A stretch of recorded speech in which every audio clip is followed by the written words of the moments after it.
Hello, everyone. This is Talk for Glory, episode 191. We are just a couple days away from probably the greatest tournament in all of wrestling today.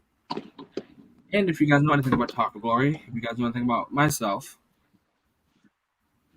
and movie 4, and if there's anything you guys know about mostly New Japan, I love tournaments, I love New Japan, I love predictions, but I love talking about it with guests. So, returning guests from the best of the Super Juniors, I have Tommy BTBC and I have Wrestling Genius Esco. Before I give you guys your introductions, when I talked about Best of Super Juniors, I said that the B in BTBC will be Best of Super Juniors. So today, the G in the G1 doesn't stand for Goto. No, it stands for Glory. And that's what Talk for Glory is here to do. It is here to give you the New Japan Pro Wrestling G1 34 predictions. Now, which one of my guests want to introduce themselves first? Well, I guess I can go ahead. So, y'all know who it is. It's Tommy Bad Takes Better Conversations. Back at it, man.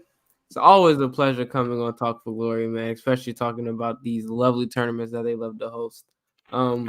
But another season of G1, and I'm super excited. Interesting field, which we'll get into, but super excited, man. Love this time of year, man. G1, best time of the year, in my opinion. All right, Asuka. I believe Esco did say that he would be in and out. Okay, so There we go. it is the one and only the wrestling genius, Esco. I'm back again on one of the greatest podcasts there is, known to man. But I have something to say. I have something special that I want Enigma and especially Tommy to hear because these two are my boys. And last night I noticed something. I noticed something that that's always been doubted. It's been doubted for a long time, and people have been trying to write it off for a very long time. But I'll say this: we've had great factions like Evolution, the Four Horsemen. We've had the Shield. We've had Suzuki Gun. We've had Congo and Noah. We've also had one of Enigma's favorite, Queen's Quest. But after last night, what is proven to be a fact of life, is that Bullet Club is the past, the present, and the future, and they're here to live forever. Talk about it. All hell Bullet Club. All hell Bullet Club. Not gonna. That was a beautiful intro. Beautiful segue. Indeed. I've already made peace with Queen's Quest to death, but this is not the 5-star Grand Prix prediction, so I can't let all my thoughts, my feelings, everything about that until Stardom's 5-star Grand Prix predictions. Which, heads up, guys, maybe it's YouTube, maybe it's the miniseries. Just know it's coming to Talk for Glory, guys. But we're in the land of tournaments. Last time we started with the B block. So I want to do something we haven't done on Talk for Glory. I can't remember if we have in the last 5-6 years, but I want to start off with the A block. I want to start off with these monsters, these demons, these titans. I want to start off with some of these guys that damn right embody strong style. Some of these guys we're going to be seeing in the next 15 years, 20 years. Some of these guys are on their last years. So, let's get the ball rolling. Okay, let's go. I don't think he's a young lion, but he is first before the 3 new musketeers to hold gold. Doesn't matter that it was the never 6 man. This man held it with God himself of New Japan, President Ace. Tomohiro Ishii, Bolin Oleg. This guy, I don't know too much about him other than he held gold with Tanahashi, the ace. But I am a firm believer in sometimes you're just here to take a pin. And I think my guy, Bolton Oleg, is just here to take some pins. Okay, I like that. Right. I think that's very true. But also, I have a question, Anita, because you know I'm very tapped into New Japan Pro Wrestling, but you know I'm a very old guy. Some people like to say, so I tend to forget a lot of things that I've taken in. But isn't he the same guy that he returned from like an excursion, but he didn't go under that name. He had like he wore like a mask, and he was like he had a different name. Am I correct? I cannot remember if he wore a mask. All I remember is that this dude had monster strength. Like, I'm talking Claudio level. I'm talking Miya Watanabe level. Like, this man is flipping people. This man Mm-hmm. is doing gut wrenches like he's at the gym. I know it was because I remember it was around the time when WWE did like all these releases, and a lot of people, including myself, thought it was Rick Boogs because they kind of had like the same build at that time. Oh, yeah, So they I definitely thought do. so I thought it was him, but then come to find out it was it was the man that we know today. I'm pretty sure it was him. I'm pretty sure. I don't want to mess it up, but I'm pretty sure it might have been him because I know he has the same build as Rick. So I'm pretty. I can't remember the name he went under as though. That's just killing me. But he has a lot of potential, though. I'll say that. I I did think that it was Rick Boogs because of the whole Total World gut wrench stuff. oh, that's what it was. Yes, yes. I remember that because I was like, this has to be Rick. It looks exactly like him from the He's body. I want to moving like say Rick. he was like very hairy, and I was like, it has to be. It has to be. But it wasn't. So That would I'm be crazy if that's Rick Boogs. I'm gonna agree with Tommy on this. That I think Bolin Oleg is just here to take some pins, but he is a part of the New Japan Young Line system. So yes, he's here to take pins at G134, but who's to say that we're not looking at G144 winner? That's true. That's true. We, New we've Japan had a has lot a of thing. guys. We've had a lot of guys into the New Japan system. We've had Jay White. We've had David Finlay. We've had Juice Robinson. You know All what? great in their own right. I just thought about it. You know what would be a great addition to New Japan? Who? I would love to see like a young Lions G1, where the winner gets a shot at like the US title or some shit. That's not a bad idea. A young Because lion. like if they get the same amount of time or like a little, it definitely would be less than what the G1 guys are getting, but it would get people more interested in the young Lions. Have the finals open Wrestle Kingdom or something. Yep, I like that. That's actually a good idea. Let's keep that ball rolling as we roll into someone that has apparently no friends, no family, no faction. He's all alone. He was the second coming of Devitt. I called him the second headbanger. Actually, no, he's the first headbanger. May as well have had R&R on his jacket. Gorilla no more. Bullet Club definitely no more. Homeless right now. El Phantasmo. Yeah, El Phantasmo, man. I was a huge fan of you when you was in Bullet Club, and then when you left the Bullet Club, and He got kicked out. then I just feel like you kind of, I guess not you, I guess the booking or whatever you want to call it, whatever you want to blame it on, but I feel like you've definitely cooled off since then. I do expect a little bit more from you in this G1 compared to last year. I think last year his first like G1. No, I believe his first G1 was 2022. Okay, Yeah, it okay. was because I remember him. Well, actually, no, because I think he classified as junior That throughout was the his first tournament, one and classified as then a heavyweight. hmm? Last year. Wasn't the last year his first No, one? yeah, last year he was like dead concrete confirmed heavyweight, but I think like mid tour 2022, he confirmed he was like a junior, but he was like eating burgers every like backstage comments. He was like, "I'm gonna be a heavyweight by the end of this tournament." So I'll say last year was his official heavyweight debut. Okay. But yeah, so just because of that, I do plan, or I do feel like you're gonna get a little bit more shine this year around. But still, I mean, we'll see. I don't think he's gonna be in the middle of the pack. I think like the middle of the pack for sure. Esco, you want to go or I got it? I will say that I am to this day still a huge fan of ELP. I think would have killed his momentum because after he left Bullet Club, I was like, okay, it's his time because I think for a short period of time he had like a not like a huge run, but like it looked like he was going to be over as a huge baby face, like a main baby face. But I think what killed his momentum was they're like, for absolutely no reason, we're going to put you a GOD for whatever reason. I feel like that was stupid, but I think that sad to say, he's still one of my favorites. I love him, but I think he might come out with the least amount of points.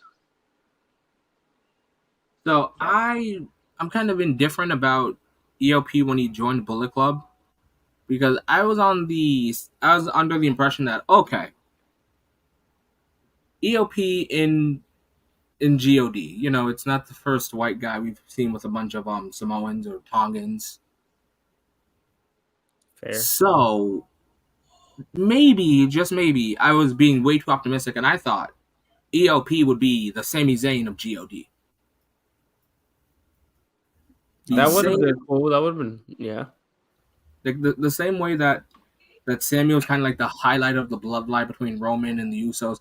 I thought that would be ELP's whole shtick between Tamatonga, Tongaloa, Hikuleo. But I see it. Things happen. People go elsewhere. People go elsewhere and botch, and people are also waiting to go. Oh well, damn. So I'll say this, like I've said in I believe it was my Dominion review. I wouldn't mind seeing ELP in the United Empire. I can see that too. That wouldn't be bad. I mean, I wouldn't mind it, but I really want to see him as a single star, like just by himself. I think he can get over. I hope so. All right, and now it is the man that believes that G and G1 stands for Goto. He is New Japan Cup's finalist, which I'm not gonna lie, I think that was his last good match. Hiroki Goto. My guy Goto, man. Listen, go ahead, Esco. Man, I love Goto a lot, but I will say this. Before I talk negatively. I do think that if New Japan was to start a Hall of Fame, I know there's a lot of people that they can put in, but I think Goto definitely deserves a spot off of it. Like, I mean, I know his accolades isn't all the way there, but dude's a legend in my book. I feel like he should be inducted, but now down to the slander. Why? Like, I feel like you already have like two people that can be in the tournament for losses. Why have Goto in it? Like, he really doesn't have a place here in the G1. The only thing that he has is the story of the G standing for Goto. That's it. He has nothing else. So, like, he doesn't need to be in this. He doesn't put on matches that are like of a G1 level where we're like, oh, this year, like the year, like 2015 Cena, there was like, oh, that should have been G1 Cena because he was putting on his best wrestling. Goto hasn't put on that type of effort in I don't know how long. So like him being in his G1 doesn't move me at all. I feel I kind of agree with you. I do. But for me, it's more of just like I get that New Japan isn't a stranger to putting tag team wrestlers in the G1. Like, this isn't nothing new that they've done. They've done this before. I'm just always a firm believer. If you have enough heavyweights that aren't in tag teams, then why not use them? It's not like New Japan is short on talent by any means. So that's my gripe with it. And then again, Goto, I mean, he's getting up there in age, but yeah, that's my gripe with it. But and if the G in his name is really his story and he's sticking to that, that's not even strong enough to get 2 points in this tournament. I'm gonna be honest. I'm just gonna just be That's honest. that's just like Kofi being Mr. Royal Rumble and not winning that one. Yeah, like what are we doing?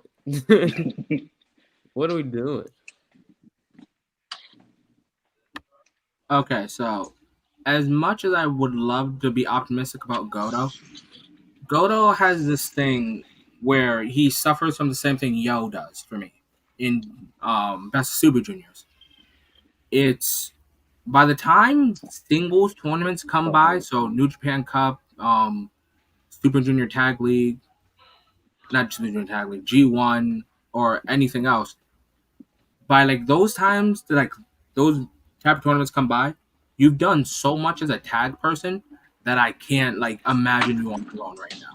And right now, Goto kind of does that for me. Where if you talk to me about if Goto is a superstar of the year, or if he's in like my top 30, I'm gonna be like hell no.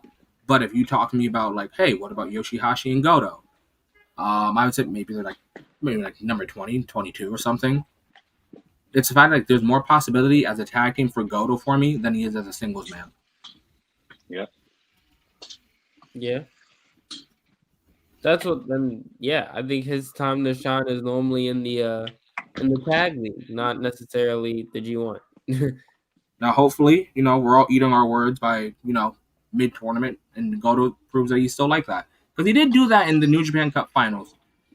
Even though I did think Yoshitsuji was going to win it, I was like, oh shit, Goto's putting in work. My man's just putting in the shift.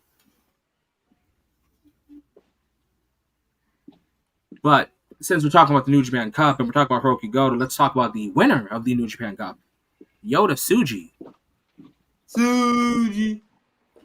Suji. Huge Yoda fan here, man. I think everything he does is great. He doesn't do too much that I don't like. I think he has a very unique move set. The way he executes his moves is very unique. I just think he's the next best New Japan guy to just be in New Japan, I'm hoping that he makes it far, especially since they're not force feeding us Sonata anymore. So hopefully he makes it just as far as when he did when Sonata was champion. Because I mean, I know Naito and Tsuji already wrestled a few times already, but I wouldn't mind seeing it again. And Tsuji deserves a win eventually, so I wouldn't mind seeing it again. And that's foreshadowing, I guess, to my final predictions, but I wouldn't mind it. Okay. Is it crazy to say that I feel like New Japan is already dropping the ball on him? I feel like one of the last times he challenged for the championship, I felt like they should have pulled the trigger and they still did it. So I can see why you said that. I mean, he's challenged for it twice, challenged for the U.S. title, and he also won trio, so he's also 1/3 of the trio champs. I forgot about the trio champs. I didn't. And I feel like that's what they do for guys where they're like, we don't feel like you should be champion, but we like you. So we're gonna give you a trios title. We're gonna give you this. Like this man, out of the newly crowned Musketeers, he's by far the best. By far, in my opinion, at least. And I feel like he Umino fans are like grinding their gears right now. Like I like Umino, but he don't hold a candle to Yoda. So my thing is like I thought that losing Jay White, losing Okada, Ospreay, like this would have been the guy, and I feel like he would have worked best as like the number one heel. Like yes, he could even be like play like an imaginary heel where he's like where he thinks that everybody left because of him. He made everybody leave. Now he's the top star. He's the top heel, and then they can go on with that. But it's like now I hear that he has a match or like hear that he has something going on. I'm like, oh, okay. So I don't see him doing well in the G1, but if I had to pick, even though I don't think he's the best in this block, but me personally, from a booking wise, I would pick him to win.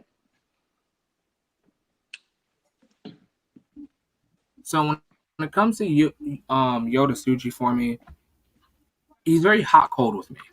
You know, he can go on an amazing run for 3 months, 4 months, and then just out of nowhere, he kind of just gets lost in the shuffle. Like, I know I just saw him at Forbidden Door on the pre-show. I know that.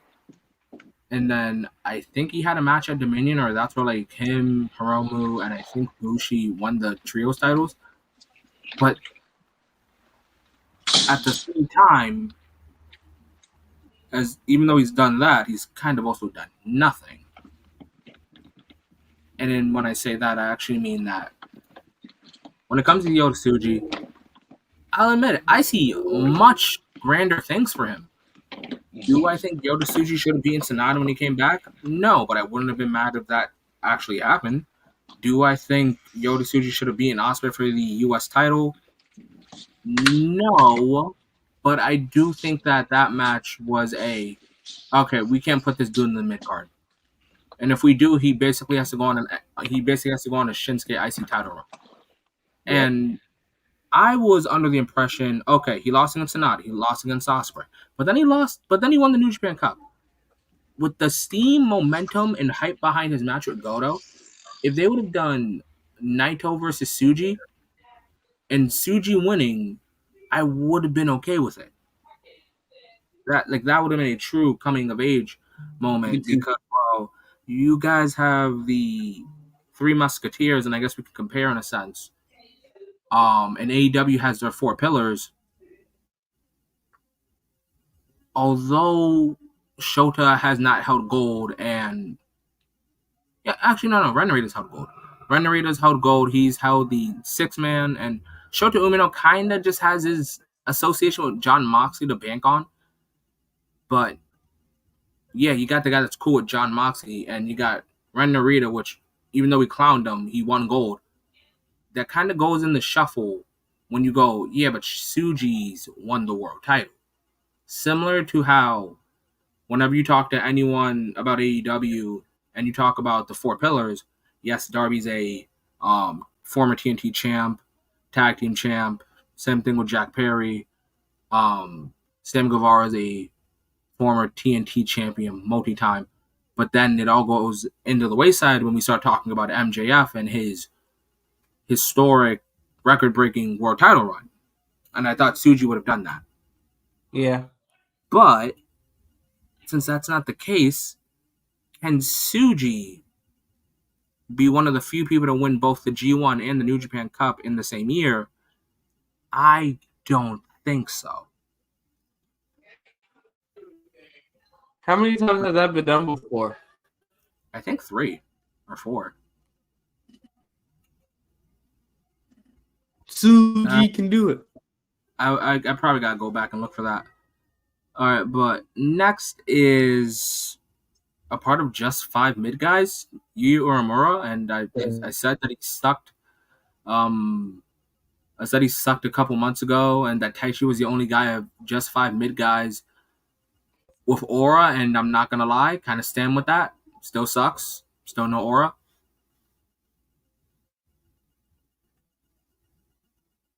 Like, I don't know if Yuya has to go hit up Joe Hendry, but I think he's too busy somewhere else. I bet which is the excursion was for Joe Hendry and not Yuya. But it's alright, because Yuya, like I said, I'm not saying that about Yuya. Yuya may surprise us this time. I'm just one more thing.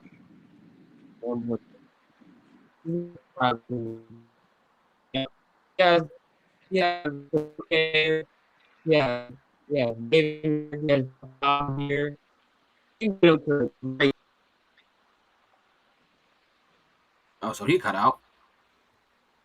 Oh damn. All right. So, what do you think about Uemura? To be honest, I don't care. He's not really gonna do much here. So I feel like there's so many like fillers in this G1. I don't know if it's just me, but it just feel like a lot. Well, in A block, I feel like. Oh yeah, I can't wait till we get to B block. But as Tommy tries to get in here, I guess we're still gonna have to keep the ball rolling here. Next, we have the New Japan Pro Wrestling Television Champion. He is the Imperial fucking unit, guys. Jeff motherfucking Cobb. Whether you're flying JetBlue, whether you're flying Delta, whether you're flying American Airlines, Jeff Cobb has the connects to give you the cheapest and greatest flights through your vacation when he gives you all a nice tour of the islands.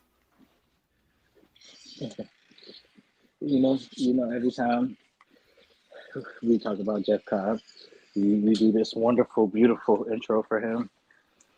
Because Jeff Cobb secretly works for the airport and he's just packing up everybody. Yeah, but I think my biggest issue is Jeff Cobb is definitely the future of something. Is it New Japan? I mean, I hope, but honestly, I don't know if it's just me. I don't know if it's just me when I say this, but I don't think that New Japan Pro Wrestling really likes to put the titles, especially the world titles, on the big guys. Because I'm trying to think in my head, when was the last time a big guy won a world title? And my mind is really drawing a blank. So, damn, I can't really think of that either. yeah, so it's like I really feel like Jeff Cobb is the future of something, but New Japan isn't it. I don't know what their issue is with big guys because he's world champion material. Especially when it comes to the New Japan style, cuts the crazy promos, in ring work is crazy. If you want a story, he can give you a story. Why isn't he world title picture? Why is he not in the world title picture? Why is he not world title material? I have no clue, but they need to step their game up because they're going to drop the ball. And when he leaves, I think his ceiling in WWE might be Bronson Reed, which is sad. But his ceiling in AEW is going to skyrocket. And he can even I think he might do good in Noah. Put him in Noah, they'll give him the world title. You hear it, guys. Put Jeff Cobb in the N1. Oh yes. Oh my gosh, I would love it. So my thing with Jeff Cobb too is when he was in Ring of Honor, I remember seeing in Madison Square Garden live. It was me and Smooth. I remember seeing him versus Ospreay and telling myself, "Oh, he's undefeated in Ring of Honor. He's definitely a future ROH World Champion." And then I remember that summer where it was Jeff Cobb versus Matt Taven, and Matt Taven won in 9 minutes or 8 minutes in the main event. And don't get me wrong, I don't hate Matt Taven. Matt Taven is an excellent, underrated wrestler. His work in Ring of Honor needs to be talked about more and appreciated. But I don't think Jeff Cobb should have been losing his undefeated streak, by the way.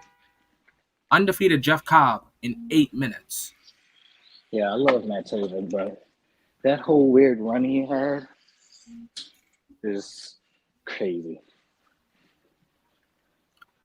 But I thought, okay, maybe he might win the ROH. Nope, he lost in 8 minutes. And then I guess never looked at the title ever again. But then when he came to New Japan, I always thought, you know what? They need a dominant big guy. And then I thought, you know what? Jeff Cobb. But I'm not going to lie. Although I think Jeff Cobb is world champion material, I think he puts on excellent, never open weight title matches. And right now with the New Japan Television Championship, he's showing that he's that damn good in under 15 minutes as well. So that's why I feel like he's the future, but where is he the future at? That's right. So maybe viewers, if you're wondering, maybe we're wondering, is Jeff Cobb in the wrong company to become a world champion? Put him where the best wrestler. All right. And I'm not talking about AEW. Who knows? Maybe he's Impact World Champion, pal. Oh, they would love to put the title on him. Oh my gosh. But let's keep this ball rolling because we're going to keep it up going with United Empire. It is the never open weight champion, and it feels so damn good after all these years to finally say it. This man legit has mana, and I wish I had that video up, but you guys know what I'm talking about. With The Rock, when he pulls out the forearm and he got the goosebumps, and you all just hear that is Hinare. That man is intensity. That man is strong style. That man is what the never open weight championship needed. Well, Shingo was great, but fuck, man, I'm glad that belt's on Hinare. Yeah. He's another guy that I have. You know what? I'm not gonna say I have high hopes because I do see him strictly in like the mid card picture, have like a few world title matches here and there. But I know for a fact he is in this G1 to strictly put on bangers, and that's what we're gonna get throughout the whole G1 from him. It's the best tournament of wrestling, man. Yeah. So, all right. So Tommy, oh my bad, Esco, you're not done. Well, no, I was just gonna I thought like it was a slight pause, so I was gonna ask something. Okay. Hello, I'm back. Okay, so Tommy, we just finished talking about Jeff Cobb, and now we're talking about Hinare. So give us your thoughts on the Imperial unit, and then talk to us about the Streets of Rage, never open weight champion, that is Hinare. Well, Jeff Cobb himself is great. First and foremost, I think Jeff Cobb is the only one that can go toe to toe with Jacob Fatu. But anyways, yeah, I said it. But he should have a pretty great G1 as well. I expect him to have a pretty great showing, like you mentioned earlier. He's having a great New Japan Television Championship title run, and all those matches are under 15 minutes, and he's doing those phenomenally. So he's gonna have a great G1. And Hinare, I'm not a big fan of him, but I believe what you guys are saying. The open weight championship was like the perfect title for him. It makes the most sense. And like Esco said, he's here to put on the bangers. He's here for the bangers, which I'm here for. I'm always good for a good wrestling match. But I think that's all he's here for. But that's my 2 cents on those two guys.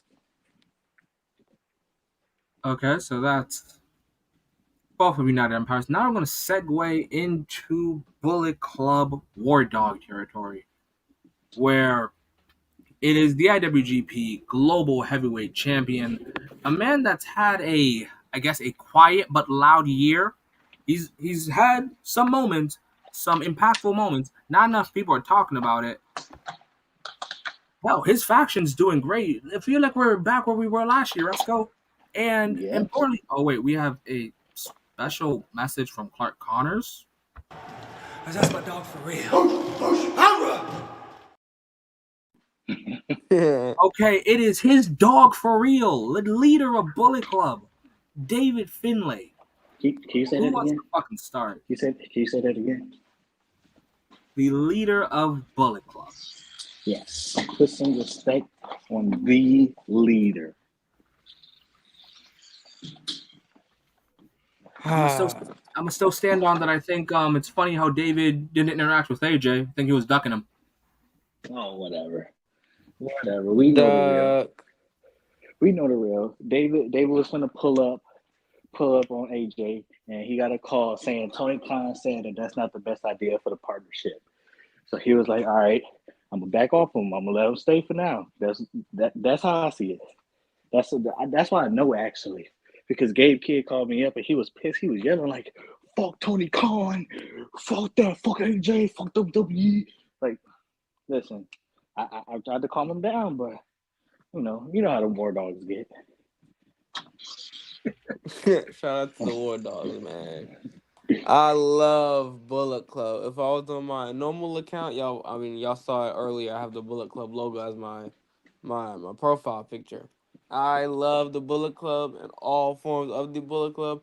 Took me a little bit longer to get used to this David Finley Bullet Club run, but he's been having a better year so far. I mean, he like Enigma said, he has some moments that we don't talk about, which we should talk about. But I mean, the War Dogs are doing great, so I guess that's all. I mean, you gotta give it to the leader, I guess, right, David Finley.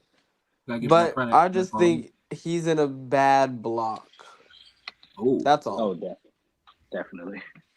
I just think he's in the shitty end of he's gonna get the shitty end of a lot of these sticks. I don't think he should have a great run, but I don't think he's gonna have a great run. I got an opinion at the end. Like when we get to talking about certain things, I have an opinion.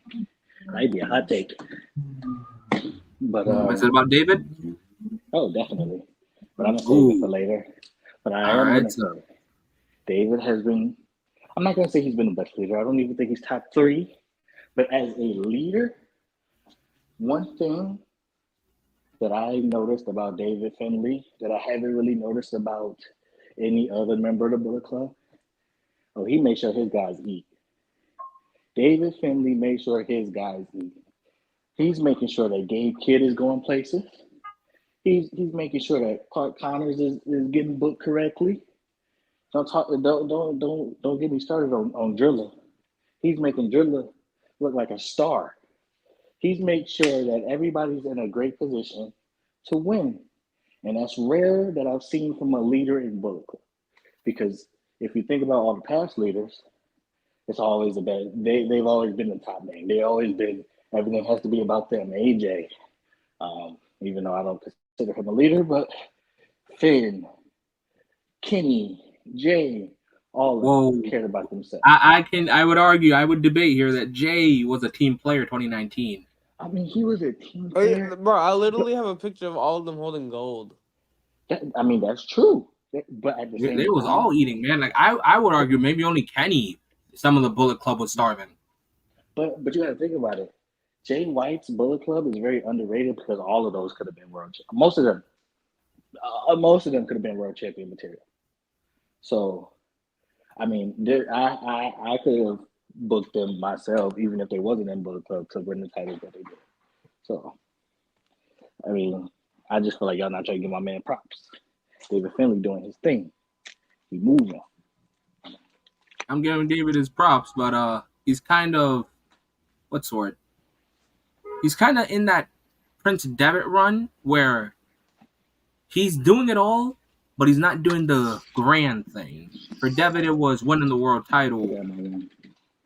And although winning Best of Super Juniors undefeated, which has only been done by Jushin Thunder Liger, was impressive. He still wasn't world champion.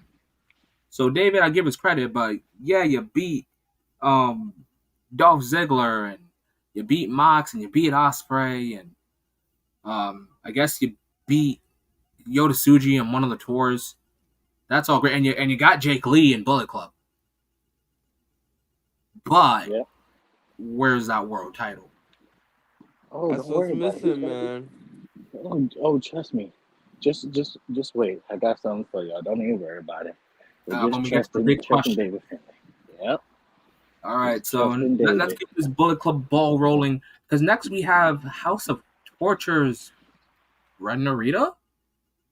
Yeah, I'm just calling them fucking House of Torture. They're not even Bullet Club to me. Yeah, I don't even classify them as Bullet Club. I'm not gonna lie. I'm just gonna say this: Red Narita's fucking mid. He was better off as being hypothetically Shibata's kid. Like, dude's kind of boring. Yeah, if he went all in on that and just like took little things from Shibata and just used that as like the new age Shibata, I think he would have looked and went a He lot won't. further than what he's doing right now in House of Torture.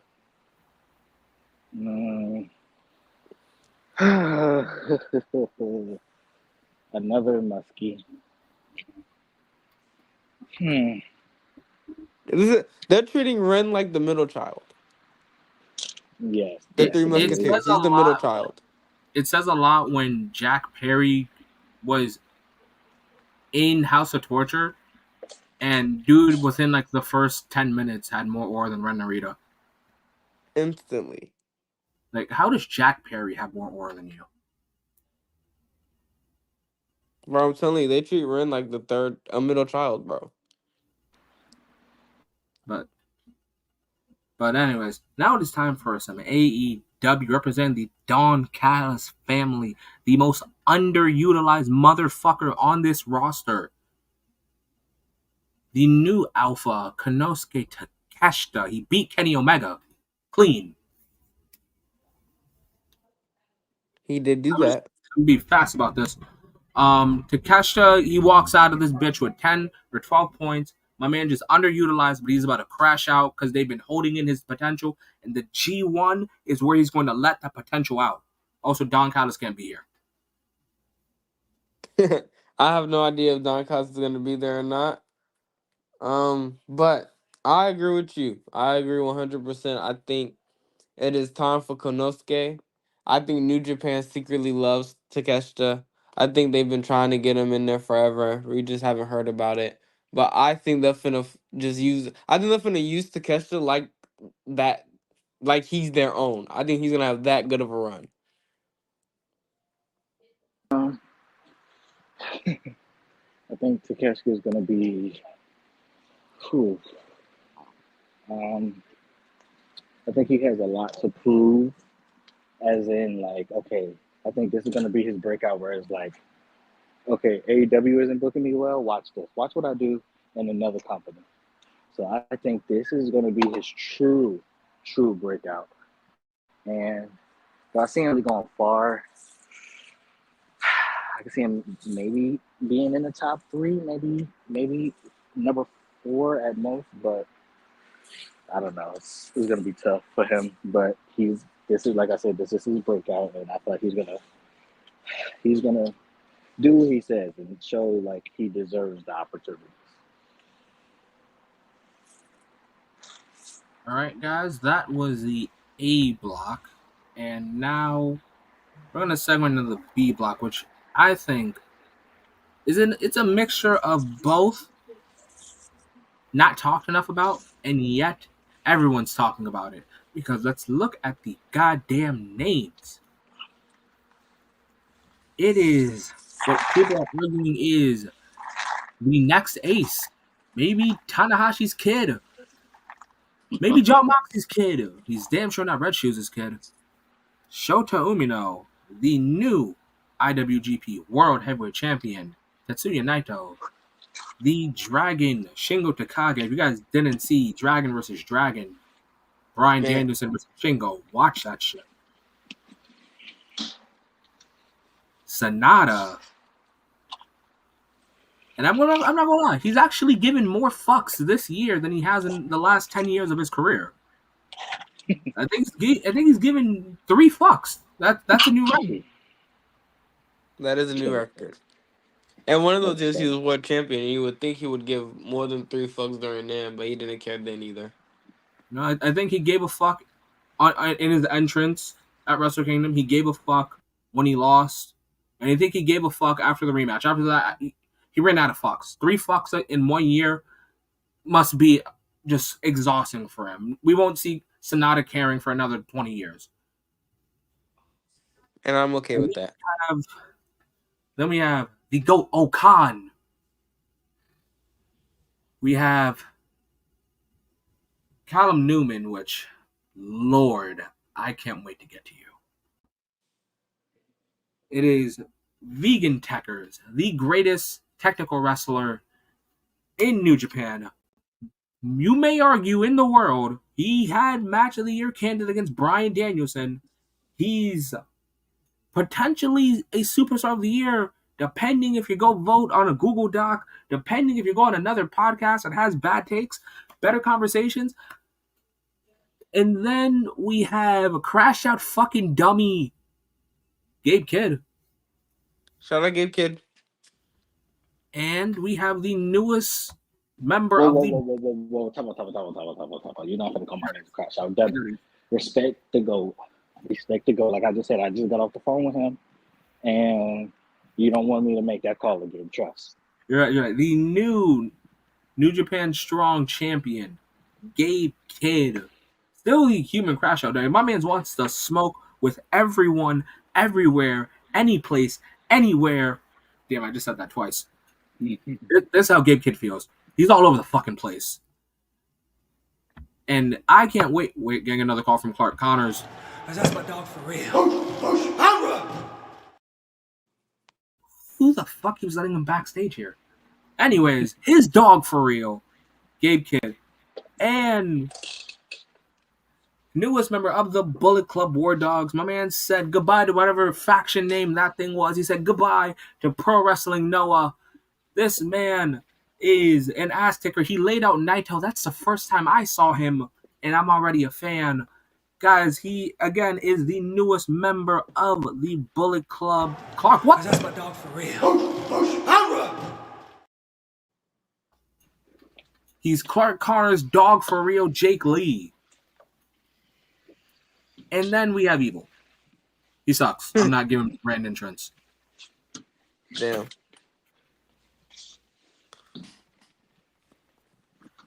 So I guess who should we get into first, man? I want to go backwards this time. So let's start with Evil. And get him out the way. Get him out the way early. Yeah, he don't deserve that main event spot on top for Lori. Evil my man's going to get 6 points and he's going to get DQ'd the rest. I agree. Enough said. Wait a minute, tell me, they have Evil and Sonata in the same block? Oh my god, I just found my bathroom break. And it's funny because right before we started, I said this might be the best block, but now that you put it like that, I don't know. We got someone who doesn't care. We got someone that tries to overcompensate. Dude, you're not good. But now we have, and I'll admit, just like Ninja Mac, just like Hayata, I know nothing about Jake Lee other than he laid out Naito, and that's good enough for me. But Esco, tell me about Mr. Jake Lee here. Okay, I'm gonna be honest. When I first laid eyes on Jake Lee, I hated him. I hated this man for 2 reasons. One, he took the title from my young GOAT, Kaito Kiyomiya. And then 2, he's one pretty motherfucker, if you ask me. So, like, those 2 things, I hate him for. Or I hated him for. His world title reign was phenomenal. He was putting, even if they weren't necessarily like bangers like Noah usually does, because he's fairly new to Noah. He's been there for like 2 years now. So him coming in and doing things his way because he came from the All Japan Pro Wrestling, so he's doing things his way. I think he adapted to it pretty well. This man has he had his own group, the good looking guys. I love almost everybody in that faction, from Jack Morris to Ant Green. Those guys are great. I love them. Now I feel like they're no longer good looking guys anymore because Jake Lee said fuck them. And usually I'll be upset because I love the group, but for him to join the Bullet Club the Bullet Club War Dogs, I love it. I love it for him, and I love it for the partnership of Noah and New Japan because it shows that they can work together without squash matches from New Japan. So I love it.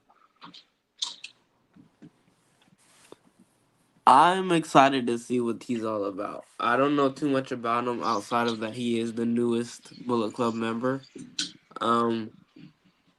But because of that, I am going to keep my eyes open and pay a lot more attention, starting with this G1. Again, I don't know where he kind of stands in all of this, but because he's a Bullet Club native now, every match I'm cheering for him. So we'll see. Okay, so I'm gonna have to speed run Jake Lee because again, this G1 will be my introduction to him. So by finals, by review time, I'll have more to say about him. but I'm already excited for him. He should be. He's great. He's a Perfect. pretty motherfucker too. So. Next is Gabe Kidd, and this man wants that smoke. Sorry, Street Profits, you might have to give up the catchphrase.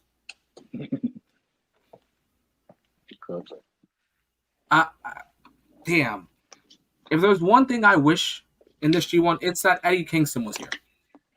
Because say what you guys will, Eddie Kingston versus Gabe Kidd has not once disappointed. And I stand by Eddie Kingston's best matches being in Japan. Shit, give me Gabe Kidd versus Eddie Kingston on AEW TV. I don't think Tony Khan is ready for that type of shit on his network or his company. I'm about to say, with the way those two talk, it can't be on free TV. They'll bleep it out all the time. Oh, definitely. But yeah, I don't think Gabe Kidd is going high in points, but my man is here to give you moments, matches, highlights, all of it. Win, lose, draw, he's here for smoke. Oh yeah, just like last year, I think he's still the MVP of the G1 with barely getting wins. Bro, was it last year where he was before really every match he would jump him before? Yes. Bro, yeah, Gabe Kidd's like that, bro. He's a legend, bro. I don't care. Okay. Oh, I have one thing to say because I don't think the gloriness. Or do you have a name for your fans? I feel like you should give your fans a name, like the glory ones or something. But I feel like your fans haven't heard me say this. But I love New Japan for one reason, and it's because they gave Chase Owens that win over Gabe Kidd. People know that I think that Chase Owens is the the best Bullet Club member in my opinion because of how loyal he is. I feel like you have a gun to your head when you say that. What are you saying right now? Listen, hey, I guarantee you I can show you guys when I get off of here. Or unless I deleted it. I don't think I deleted it. I'll show you guys. But I have like 2 or 3 Chase Owen calls on 2K. Like I have like two or three that I just use differently. Like Chase Owens has always been one of my favorites. I love him. But I feel like they did hold Gabe Kidd a lot, but I would give them their props for that. I don't judge, man. I can't believe you said that. But we gotta continue. So now I feel like I know who's gonna be your G1 finalist, and I'm kind of scared for that. But anyways, next is the frontman, 2-time New Japan Television Champion. He beat Bryan Danielson. He is TMDK's quote unquote leader. The mighty don't kneel, but you sure as hell will tap. He is British Techers Zack Sabre Jr. And I just gotta say, I am looking forward for this man to turn everyone into a pretzel. Like I got to watch him turn Orange Cassidy into one. Mm-hmm. Bro, it's time. It is time for Zack Sabre Jr. to be their top guy. He's getting all these top guy wins, like the Bryan Danielson win. It's time. It is time. Tommy, can I ask you a question? Yes. Are you in the kitchen right now? I am. How'd you know? Oh, because it seems like you're cooking up something, and I like it a lot. Because we are on the same page. All right, so as we were all cooking vegan techers when we all speak about the technical GOAT in Zack Sabre Jr. And I believe that he's being underutilized. This guy needs to make history and be the second British guy to hold IWGP Gold. I agree. I think it's safe to put him there. I think he's proven and shown us enough. I think it's time. I really do. Zack Sabre Jr. I remember I was a fan of him before I was even a fan of him, if that makes sense. The story probably not. I mean, like, me saying that don't make sense, but the story would make sense. So I remember back in the day, I used to just, like, download random ass people on 2K. And then I seen Zack Sabre Jr. and I was like, oh, this dude looks pretty cool. He had the England on his draws.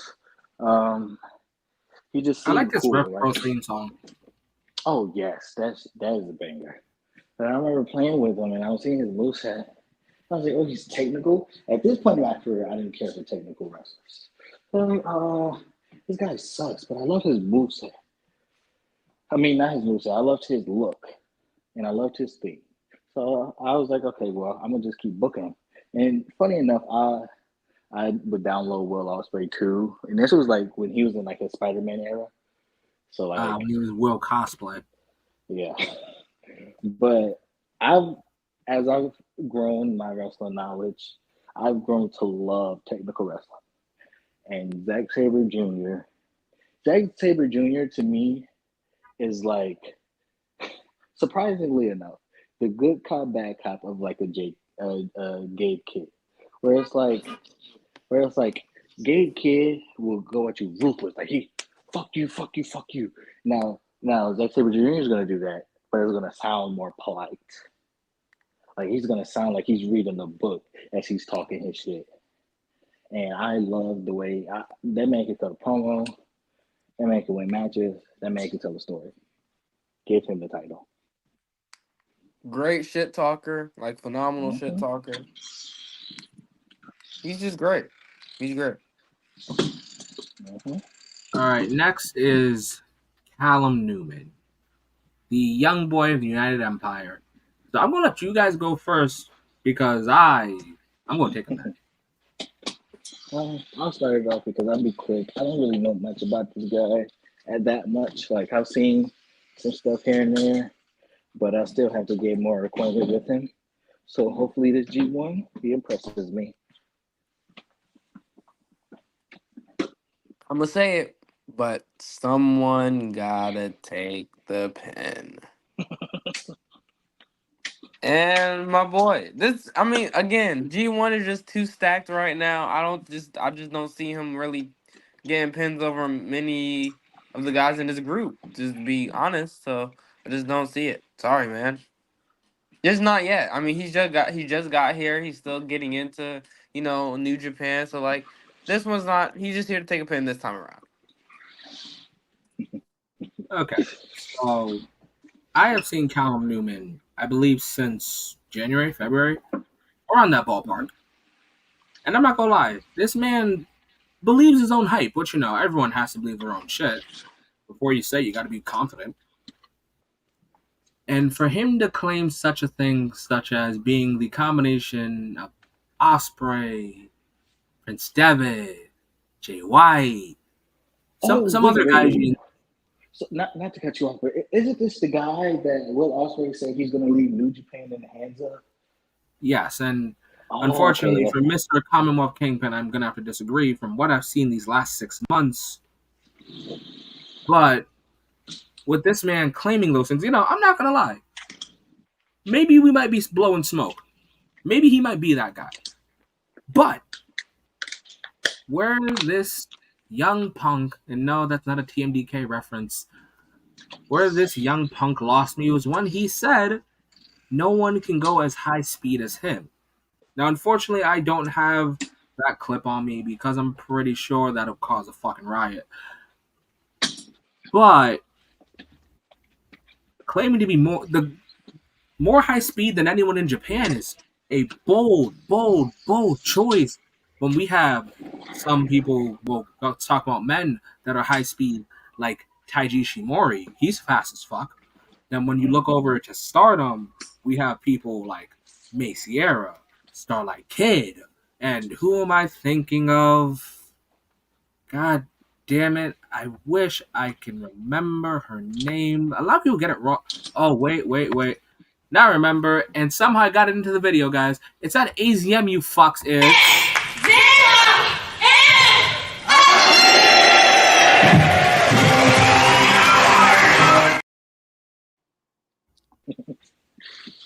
So Callum Newman claiming to be faster than those three girls, faster than Ishimori, is a laughable statement because all I do is call you a taller Devitt. You are a 6'1", 190, quote-unquote heavyweight. But Drilla Maloney dragged you. fans, viewers, everything in between. If you guys haven't seen United Empire versus Bullet Club War Dogs, War Games, go watch that. Drilla drags this man. 5'10", 196. Obviously a fucking heavyweight. You're not bullshitting me. Drilla Maloney dog walks Callum Newman. So now I have to ask the big question. What the fuck is this man doing in the G1? Get this man fucking out of here. I'll take Ninja Mac back in this bitch. Okay. That was fucking way. I've actually been holding that one in since like last week. But now back into positive notes, as we now segue into the hero, the children protector, the GOAT himself, the GOAT. Oh God, the New Japan. I forgot what fucking title he has. What is it? Is it the blue one? What's that Yeah, blue it's one the called? blue one. Oh, that's the strong. Ain't it the strong title? No, Gabe not has that one. Not that one. Oh. They have a new blue title. What the fuck? No. Before it was a trophy, and then it was the King of Pro Wrestling. There we go. The King of Pro Wrestling There it champion. The King of Pro Wrestling champion. The protector of children. The GOAT Okan. I still believe that title was made because WWE did the same thing with the Greatest Royal Rumble, and they were like, "Oh well, instead of a trophy, let's just give him a title." For a title to be called King of Pro Wrestling, you would want it to be a more serious title than that one. I'm gonna be honest. You would think. It's an insane gimmick championship, which, it's not bad for like a Toriano. I think. I think would Great just Okan. change the name. Isn't he like They the changed the first name. champion? I think the title would be fine. Wait, first champion like for the belt or like first like person trophy / belt? I want to say the Because belt, because I belt remember is Shingo is the first, trophy is Shingo? Yano is the first. Okay, because I just remember Yano was defending the King of Pro Wrestling something, and I guess it was a trophy. Yeah, it was. This might be a first somebody might hear, especially like a fan of New Japan, but that's secretly one of my favorite matches and the most looked forward to of mine for Wrestle Kingdom. I love it mainly because we get to see legends, and then we get to see like the years when Cheeseburger used to be in there. I think Cheeseburger won one. Like that I love it because, like I said, I'm big into the legends. I'm big into the you'll never know who's gonna win this match, and because this match doesn't really matter. So like saying like you don't have like a real pick, like because you can't go in there and say, oh, I believe David Finlay's gonna win this match when this match doesn't matter. So anybody can win it. So that's what I love about it. But this is one of my favorites. Interesting. Great O'Connor's gonna have he might be here to take pins as well, honestly. Yes. Yes. Yes. 100%. So I actually think Great Okan is here to get some points, put on some great matches. But I also think there's also a hidden test in this. And I think it's time for Great Okan to challenge Callum Newman to see if he is United Empire ready. Because based off of history, from what it looks like, it kind of looks like Newman only got here because he was like, Baby Osprey in a sense. But is he really Baby Osprey? Well, that's what Osprey made us think. So blame Exactly. Osprey. So it's like, okay, Osprey's not here to cover for you. I need to see how good you are. Mm-hmm. Facts. So I think that's also Great Okan's job here. But it was definitely. On to our next. It is 3 fucks only. former IWGP World Heavyweight Champion, the Jokic of New Japan. No, the Jokic of wrestling, Sonata. I wouldn't say the Jokic because I consider Jokic a baby goat in the NBA. Me too. I was about to say we Being a can't baby call him horse. Jokic. Yeah, because I don't look at Sonata like that. The same way how Jokic just wants to go see his horses and he doesn't want to play ball. It's the same way I see Sonata. He doesn't want to be a wrestler, basically. He doesn't want to wrestle. But yeah, he doesn't want to play ball. But when Jokic plays ball, he plays ball. But does he care? Because I've seen that man. Actually, this is talk. This is a wrestling podcast, not a sports podcast. Sonata, I'm excited for him for the first time in a long time, and that's just because I am hoping that we go from 3 fucks to 4 fucks in 1 year. You know, maybe tasting some IWGP gold got that ball rolling, got that momentum swinging, that motivation, that drive, that hunger to be awakened in Sonata. Because who wants to just be a former world champion one time? Hell, Ric Flair didn't want to just be one time. The GOAT himself, John Cena, didn't be one time. It's just you're saying some crazy names with this Sonata guy. I'm not gonna lie. This is crazy. All I'm saying is nobody in wrestling wants to be a one-time world champion. But sometimes in wrestling, you only deserve to be a one-time world champion. Oh, no, absolutely. I'm agreeing with that. I'm not saying Sonata goes on to be a 5-time, 10-time, 16-time world champion. I'm saying that I'm hoping after losing that motivation, that fire is lit under him because do you really want to go your life being a one-time, a one and done? And you can't put on 5 stars. I feel like we can talk about Sonata with more grace if he was a 3-time world champion, if he was a 2-time world champion, maybe if he was a G1 winner. But it all depends if that fire is lit under Sonata, which I don't think is. And it's funny because every time we talk about Sonata, I remind you all that I like Sonata. I'm a fan of Sonata. Been a fan of him since his TNA days, since he first came to New Japan. But man, I feel like okay. Let me ask you a question. Do you think the title reign would have been different if he wasn't like the clean faced old school gimmick of not caring? Do you think it would have been better or worse? It would have been so much better if that wasn't his gimmick. Bro, his gimmick killed him so bad. So It was killing him. do you think that he should have kept like that wild boy look? Yes. Okay, yeah, because that once he shaved, But even like the To be look, honest, though, I'm not wasn't. even mad about his look per se. I think the clean shave that's cool and all, but he didn't have to change his whole entire personality too, in my opinion. Like that's kind of the thing. He didn't. He had the wild boy look, but watch him execute a move. He's not like going excited or anything about it. He's not like, yeah, I just did this springboard drop kick. I just did this dive. But he's not interacting with the crowd. He's just like, I did it, whatever. What made it worse was you went clean face and you're world champion. So not only do you not care about these flashy moves, and you don't really care about crowd interaction, you don't even care that you're a world champion in the main event of these shows. And that's what killed it. Because it's like, how dare you not care about being world champion?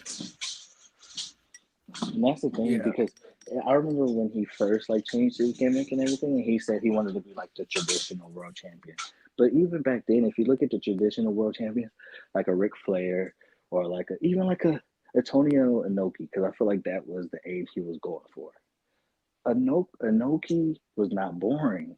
His character wasn't even boring. His character was even of I'm gonna kick your ass. I'm the best wrestler. Watch this. That was Inoki. This Sonata was more so like, yay, I'm champ. Like, okay, what is this?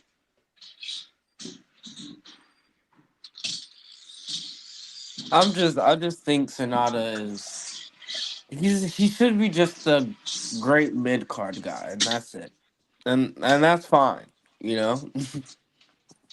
Keep him away from that IWGP World Championship, man. I honestly think it's above him, and not in a good way.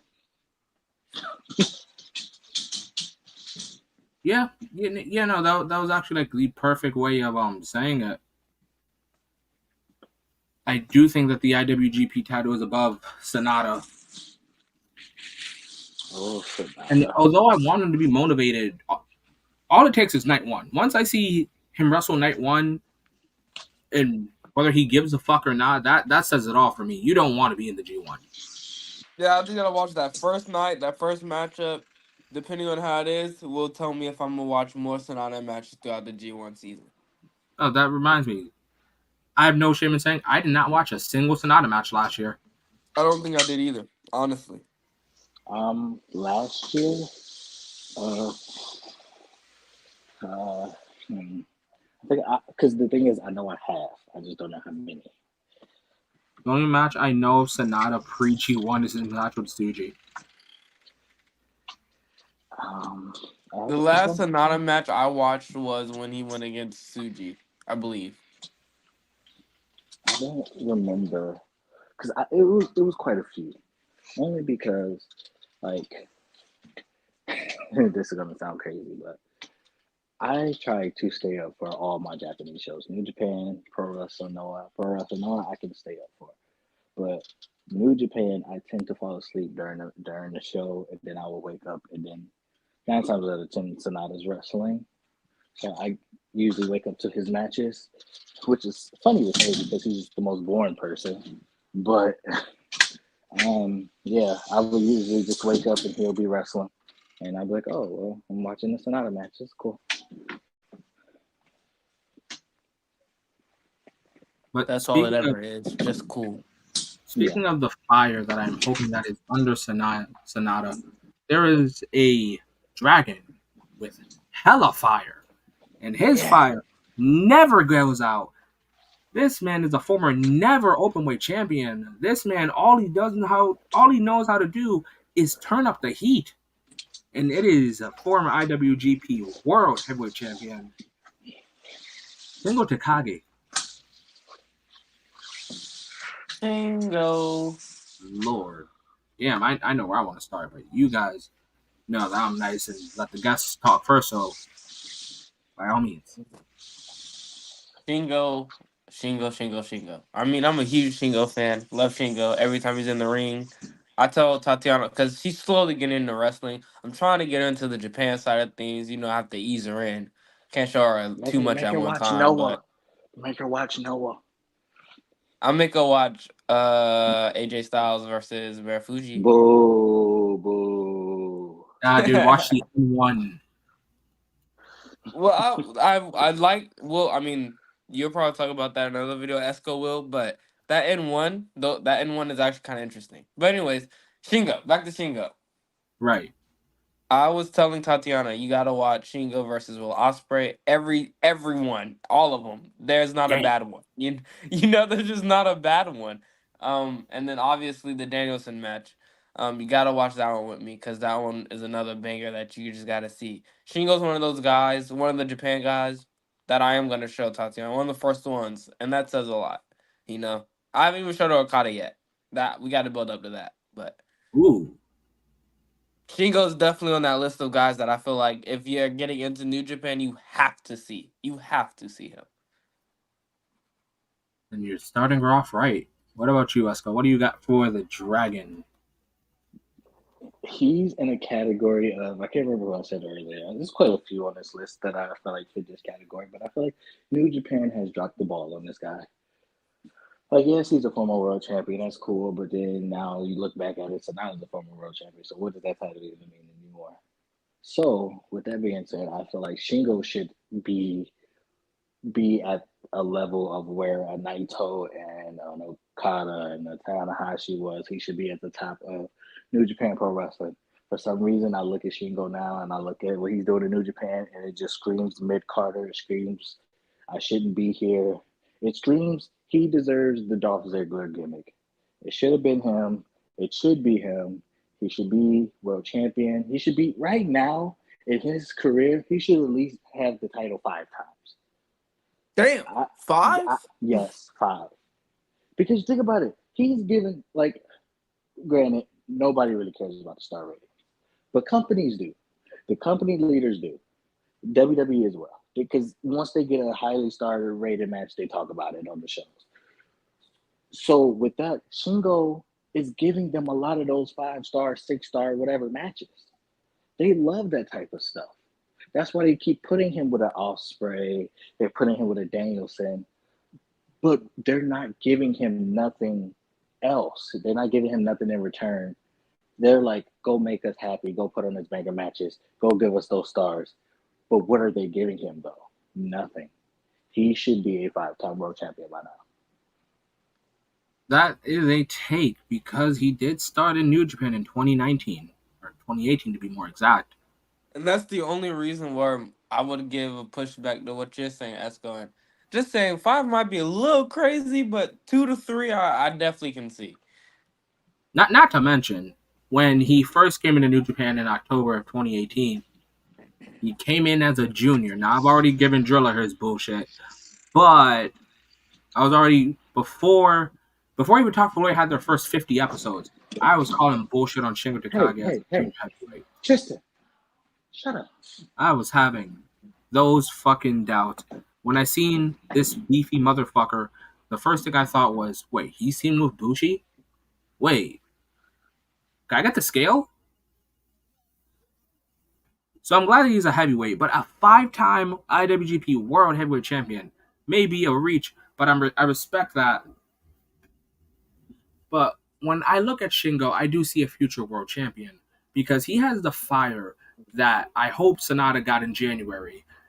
But he's had this fire since I laid eyes on him. And Shingo is actually the antithesis to what Sonata said before he left LIJ. And it was, as long as you're in quote-unquote Naito's shadow, or as long as you're in a faction with Naito, you'll never win the world title. Forgetting that Shingo literally won the title 3 years ago. It just flies out the window. So the problem with Sonata was never Naito. It was just Sonata wasn't that good while near Naito. Because today, tomorrow, next week, next month, there's a couple friends that can argue, hey, maybe Shingo should be LIJ leader. Hey, maybe Naito's washed. Maybe we need a new world champion. Maybe Shingo's the guy. That's the thing about Shingo, that he's not should have. It's not he should. It's he will, and it's when. But that's what I feel for Shingo. And it's funny as I talk about Shingo, and we have Sonata, and we have Evil. We also have the IWGP World Heavyweight Champion. Not Sonata. Tetsuya Naito. He's in an interesting spot. He's the IWGP champion. I think it's gonna be one of those situations where he's gonna beat everyone that he's supposed to beat, and the ones where we're like, oh, this may be interesting. Those are gonna be the ones that, he kind of loses, just so he has things to set up in the future. I hope. I hope he doesn't go on this dominant, undefeated run. Nothing like Naito doesn't need that. I'm gonna be real with you. I don't think Naito needs that in this point in his career. A decent to strong run is fine, but dominant run, I don't think we need it. I think, like I said, I think they need to start setting up things for him in the future. And what else is the perfect place to do it than the G1? That's literally where you do it at. So I think it's one of those things. I think it's gonna take a lot of time putting people over and just setting up again things in the future. Because what is in the future? you know? Yeah. Naito. Clearly, he's always been a fan favorite of mine, fan favorite of New Japan, I believe. Him and Jake Lee were a part of very underrated story in the world of all of wrestling. I feel like it should have been talked about way more than it was. It was top top tier, if you ask me, when it came to segments, promo work, the fucking assaults, all that. But should Naito be the guy for New Japan? I do not think so. Him being world champion, I get it because, to be honest, I look at the New Japan roster. I don't think anybody can in the main event scene can really convince me that they can beat John Moxley. Which is sad because then you think about, okay, so what the fuck does New Japan have in the main event scene? But I, for some reason, just feel like Naito should not be that guy, and I love him. He might be one of my favorites in New Japan. But like, I don't know. And to be honest, I think he might lose more than people expect in the G1. For some reason, I just got that feeling. But the question is, who would be Naito in this? Because we know it's coming. We know he's going to take at least one L. But who is it going to be again? As long as it's not Callum Newman, I think we're straight. That's funny.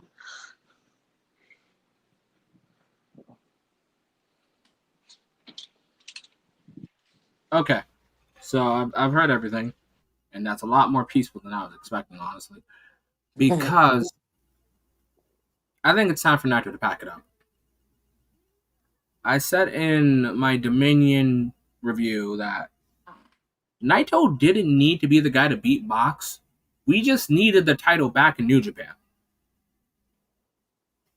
And with Okada being gone and me always comparing Naito and Drew McIntyre for some reason, since 2020 started actually, there's nothing for Naito to do. Beat Okada at Wrestle Kingdom. Check. Do the LIJ roll call. Check. Win the double titles. Check. Win in front of a cheering crowd. Check. Like, thank you for bringing back the belt, but this needs to be his last G1. Hell, I'm okay if Naito goes part-time after this. I honestly thought he was gonna be retired at this point already. Cause I honestly thought that he would just win the main event, Wrestle Kingdom, win the title, and I thought that was gonna be his kind of his send off. But hey, he's still going, so hey. That's the thing about wrestlers like Naito. Once you write off your goal, as a fan, to me, there's nothing left for you. And, he's kind of done everything on his bucket list. Same thing for Drew McIntyre. Win in front of the fans, win the title, main event WrestleMania. Now it's just like everything else is just stat padding. Yeah. And unfortunately, Naito has no CM Punk to fuck him over. Right. And again, that's why I think the G1 is so important. He needs something to get set up in the future. If I had to handpick Naito's upset victories and who should keep him busy for at least the next 3 months right before January, I would pick Jake Lee, Shingo, and maybe Gabe Kidd. I would love a Gabe Kidd in that spot. Oh my god, because he's just so reckless, bro. Yeah, like I don't need any of these three to beat Naito for the title. Just keep him busy. But now we're at our last person. So, Esco, I want to thank you guys for joining me here on Talk for Glory. You guys were here for Best of Super Juniors. You guys were here for the G1. Probably two of the funnest tournaments in either wrestling or Japan. You guys can pick. And I've had fun talking about both Block A, Block B. I've loved doing the intros. Remember, guys, I love talking here on Talk for Glory. Remember, guys, you guys can always follow the socials. You guys can follow Young Smooth at Young Smooth TFG. Myself at Enigma _B4 Enigma _B4 on my TikTok, Enigma _B4 on my on my Instagram, Enigma _B4 on my Twitch, Smooth A1 on his Twitch. Right, guys, so follow Talk for Glory everywhere. Where there's a podcast, where there's wrestling, there's Talk for Glory. And you guys can drop down your socials. It's also linked down below. Also, we're at 5 viewers, so thank you guys for whether you guys are just coming in and out or you guys are staying and listening. You guys have heard the rants. You guys have heard the spiels. But you guys drop off your socials. Tommy BTBC on Twitter, man.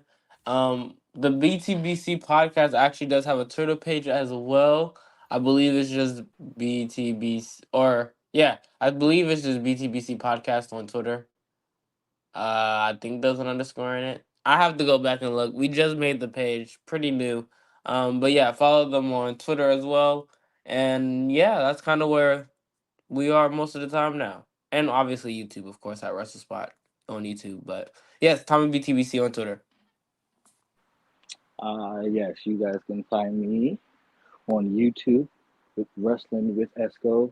Usually post like 2K Universal stuff. I just posted Mini in the Bank, which is a collaboration with Mini Portable. That did very well on her stream. It was a huge success. I actually have something. We're actually collabing on other things in the near future, especially like on my YouTube. Um, you can find me on Twitter. I think it's like Big Esco 419 or something like that. You just type it in. Somewhere right there, you'll see my face somewhere. But yeah, you can find me there, and you could catch me sometimes on the BTBC podcast. You can find me here on the Glorious podcast. I love to call it that because this podcast I love like when he does the predictions like this and he brings me and Tommy. So me and Tommy have always been cool outside of this, but like the three of us just put our knowledge in together. I always love this. So you can catch me on here whenever I can, and you can catch me on Talk with Blaze almost every Tuesday. I will be on there this Tuesday. So yeah, these are the places you can catch me. All right, thank you guys for the plugging in the socials. Now we're at our final guy. He is the proclaimed future. A lot of people have the highest of expectations on him. He is no longer the young boy. He's not just Red Shoes' kid. He's not just Tanahashi's lookalike. He is the shooter. He is Shota Umino. I think it's time. It's time for him to step out. It's time for him to become that guy. It's time for him to have. Well, he should have the run that I feel like he should have had probably last year. But I get it. They don't want to rush it. But I think this is the year where it's more competitive for him. Like he's more in the running, for the finals. I think so. I think it's time. I think it's okay. I think he's ready. Uh, I got a hot take for you guys. Oh my gosh, I'm not a fan. Wow. I am not a fan. I mean, I don't think he's a bad wrestler. I don't think he's a bad gimmick. I don't think any of that. It's just he does not move me whatsoever, and it's like I just don't care. Like he has this great hype around him. The fans love him. The wrestlers love him. Wrestling companies love him. He just doesn't move me, and for some reason, I see him doing extremely well during the G1. But I mean, let's see. He might impress me during his G1 performance, but as of right now, just not a fan. Damn. No. Free Umino. So, if you guys haven't already, join the Talk for Discord where we talk about just about any wrestling that has a channel. So if you guys want to talk about WWE, Stardom, New Japan, TNA, even Pro Wrestling Noah, we have those. We also have fantasy bookings. And I said that in fantasy booking chat, Tanahashi's knees don't work, and Mayu Iwatani might peace out. That means we need someone new. And Shota Umino is my guy to be someone new. Shota Umino is, I believe, only 27 years old, so he's kind of reaching that that Okada, Jay White, Will Ospreay age where it's like if you don't clutch the fuck up now, you're just gonna get lost in the shuffle. And like I said, Tana's knees don't work anymore. We can't use them anymore. We didn't need Naito to get the belt, specifically Naito. We just needed the belt back. And I think if we're going to step into a new era of New Japan Pro Wrestling, which again, like I said, I believe that Naito needs to pack it up soon. We are either walking into this new era with Shota Umino leading it or Yota Tsuji. And I like Yota Tsuji, but I feel as though it is Shota Umino's birthright to lead New Japan into the nearby future. Mm-hmm. But that is both the G1 A block and B block. So, time for the two questions. First, let's go. Let's add someone in both blocks. You guys know the rule. Any company, if you guys could, who would you put in the G1 block A? Who are you putting in the same block as these guys? You want to go first, Tom?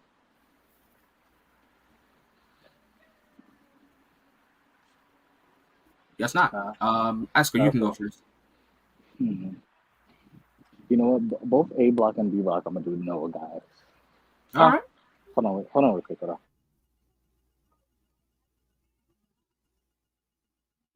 All right. As both guys are currently unavailable. Remember, guys, this. Okay. So sorry about that. No problem. So for block A, I'm gonna go with a guy who deserves his flowers, which he got his ironically he got his flowers not too long ago, his 20th anniversary show. So like Go Shiozaki should be in the G1. I don't think he's ever been in the G1. If he has, it's like way before he was like the guy in Noah. But I feel like with this block, he would kill it. He would kill it definitely. I think I'm gonna, since you did Noah, I feel like I'm obligated now to do TNA. Mm-hmm. So I think the easy one.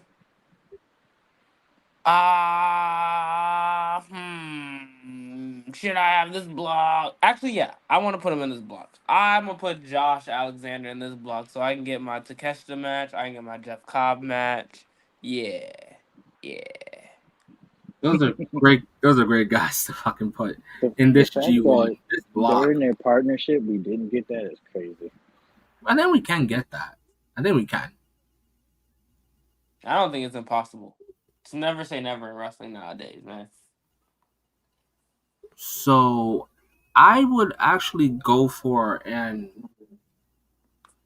I'm right now flipping between going WWE or keeping it New Japan. But I wouldn't mind Braun Breaker in the G1. Woo! That's a good one. I wouldn't mind him in this A block. I could definitely see him spearing the shit out of like half the people here. I would definitely see him fighting for his life against someone like a Hinare. Trying to learn how to fight dirty like David Finlay. Trying to outfighting Spirit Hiroki Goto. Yeah. That's good. So now let's transition into the B block. Let me look at it again real quick. Who is in this lineup?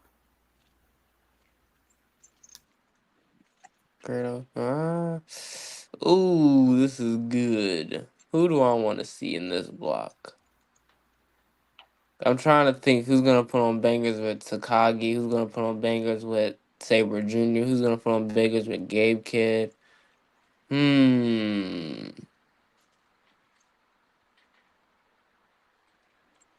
I think I'm going to go with someone that's a little, I don't want to say underutilized in TNA. I just think, wrong place, wrong time. There's a lot of other things going on in TNA right now, but I think someone like a Jake something could spice up this block. I don't know if you guys are familiar with him. He's a bigger guy, definitely a heavyweight, 100%. But I think someone like a Zack Sabre Jr. going against a powerhouse like a Jake something from TNA, I think that could be a really good match. Now, granted, Jake something may be here to take some pins. I'm not gonna lie to you, but I think he would still add to the block. I really do. You know that. So those are both great picks. Jake something and Josh Alexander. Esco, who's joining Block B? Okay. So I went with Go Shiozaki for one, and then for two, see, I was gonna go one, but he's been in the G1 plenty of times, so I was gonna go with Marufuji, but Marufuji has experience, so I'm gonna go with hmm, give me who's been killing it so far. Um, you know what? I want to see Jake Morris. I mean, Jack Mm. Morris. Jack Morris. I don't know if you guys are familiar with his work, but he is amazing. That man can I go. think you showed me him before. I probably did. That man is the future. I can see him holding the world title. Yeah.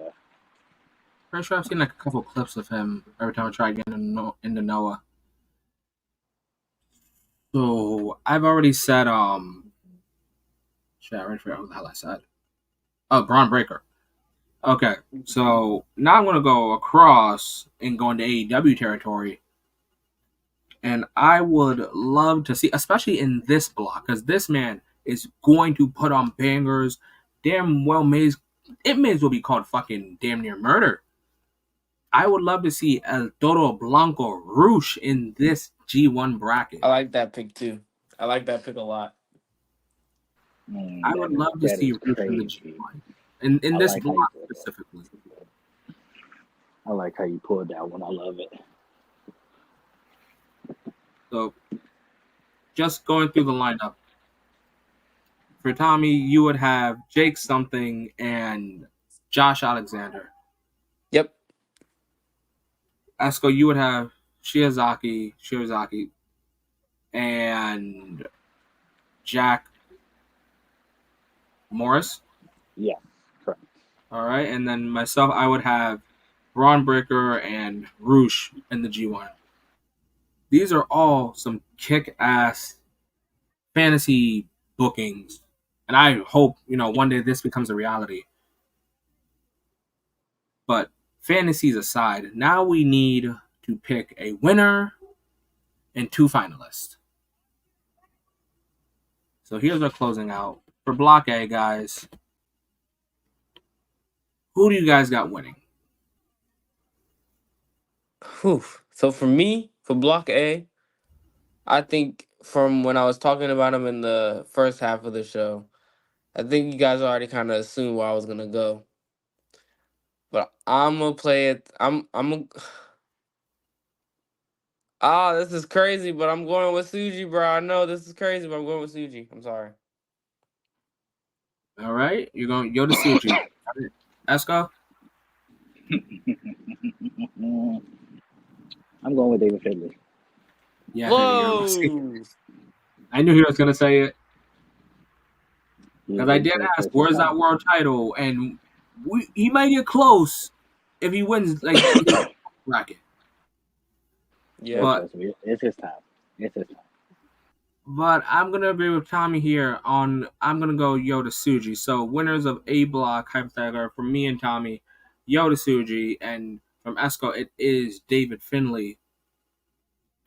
And then when we swing over to B block, who is facing Yoda Suji or David Finley in the finals?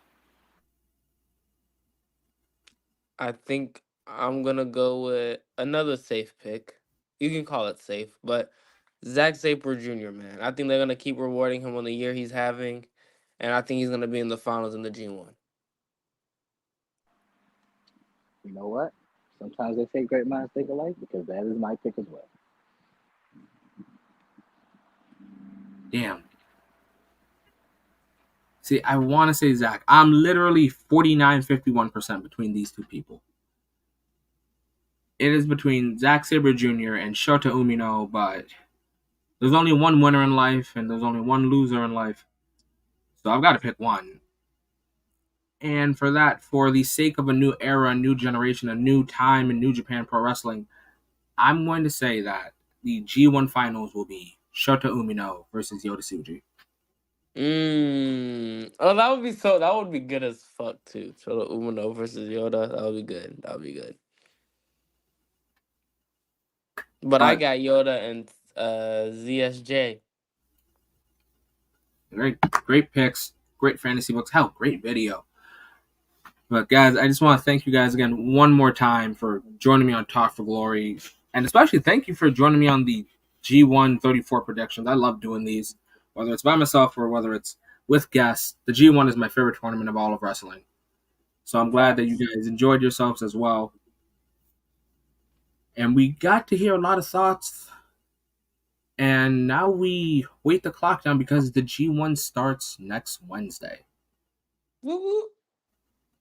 So, guys, as you guys listen to this, I hope you guys enjoy the listen. I hope you guys enjoy the G1. I hope your predictions come true. I hope you guys stay safe. Have a great day and or night, whatever time it is for you guys. And most importantly, I hope you guys enjoy wrestling.